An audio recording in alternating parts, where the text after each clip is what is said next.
Same. I would definitely say the patterns. I was going to use the word patterns, right? Patterns of past experience, but that like kind of continue in that same way or a very similar way. But I would almost say that it's like a script of our lives based on those patterns. It doesn't have to be, but sometimes it's like scripted because you did it once before, you're kind of doing it again, slight difference, and you're going to do it again. So I would kind of just add that little piece to it. But then those patterns is what cause the self-limiting beliefs within us, right? If we keep having a pattern where a partner doesn't show up, if have a new partner, he doesn't show up, or they don't show up, what are we going to feel like? Oh, wait, maybe I'm not worthy of love, right? And that's I think where I really want to like focus on today on how to like shift those self-limiting beliefs. I agree 1,000%. In fact, to answer the question and piggyback off of you, Victoria, it's that moment of self-awareness. And like when we become aware that we're in this pattern, the cycle, the karmic cycle, then we realize we're in it. We have a choice. Do we want to stay stuck in this pattern, or do we want to choose different? Or do we want to try something different? Like only then can we start to shift and get out of with the lesson or get the lesson or grow or change. But I was just going to say that. And that's what one of the biggest things I do with my clients, helping them become that aware. I'm like, okay, well, how long has this been present in your life?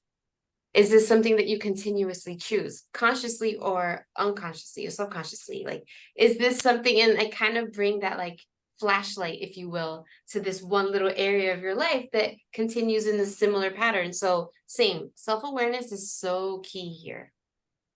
The thing though I really want to mention today is that these cycles, the thing to think about is they make you believe something. They make you believe you're not good enough. You're not smart enough. You're not deserving of happiness. You're not deserving of love. And that's why I think, to the point of this podcast, we want to talk about it so that we can help you become more self-aware of where you have these karmic patterns and cycles so that you can change the narrative, because we can with work and with time and with people like us.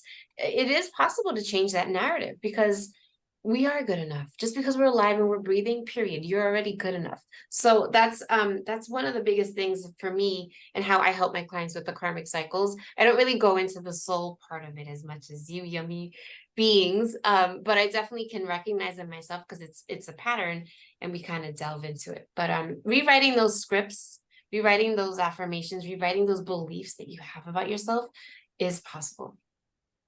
So how do you help the client to see the patterns? Is there any So exercise that you can share with the listeners? yeah, it's not necessarily an exercise. It's funny. My brain kind of does it, but I've been like this with everything. I notice patterns with everything. I kind of highlight, and because my brain remembers, so I'll say, "Hey, remember in a couple sessions ago you mentioned that when you went to the ocean, you had this trigger happen, and then last week you were in a bath, but you had this trigger happen." So in my brain, it's already registering. Anytime this person's by water or near water, there's this thing that happens to them. I'm making this example. So in Yeah. my brain, I remember the pattern, but what I do is that I ask them about it.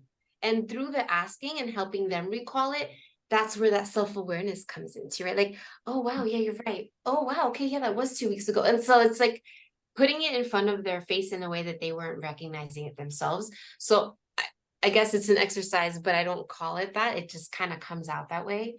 And one of the biggest things so after the awareness, what I like to do is help them by rewriting that script.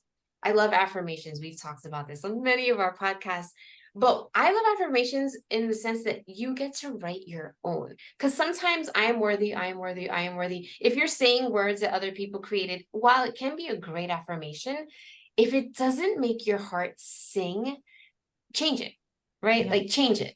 I sometimes for me, it's like, I love my curves. I love my curves because, a lot of cake and barbecues this summer. So, but it's rewriting the words that make you feel delicious. And I'm going to say it, yummy. Like that's how you start to re-inject that new belief into your body, into your system.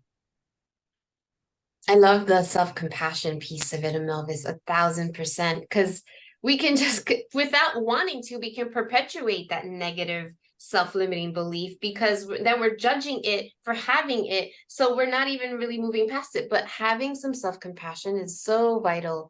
And then past that, I think what the next step is accepting. accepting the new reality, the new belief, the new way of being, whatever you want to call it, like truly accepting that you are worthy, that yes, you deserve love, that yes, you deserve happiness, like wanting it with your everything and accepting it, I think is like another piece to this. And I love what you said too, Victoria, having someone that you feel like you can talk through it first, I think is so helpful. Because it's been in the dark corners of our mind. We don't want to think about these things. They're not that pleasant. They're usually very kind of mean and self-critical. So having someone to talk to, being self-compassionate and then accepting it, yummy. Opposite. This goes back to your point, Amelvis, that you're saying that line between comfort and discomfort. Sometimes it's a thin line, but it's that one little thin line that can push us to heal, grow, expand versus staying stuck. But yeah, no, what a beautiful way to put it. That's a good way to put it. I kind of want to be bored with all this hard work that I'm constantly doing. Because if I'm bored, then that means that I've reached like okay, like I've grown, I've expanded, I've reached a good level. But I don't know that that even exists. Well, I'll probably keep going. We will probably keep going. But to your point, Melvis, too, there's support and guidance out there for everyone that's going through this, right? And it comes in us four, but there's also finding people that you feel comfortable to be vulnerable and open with about this too. Because some of the patterns in the karmic cycles are not things we want to really easily share. So, but there is guidance and support out there for all of you. Just look for it.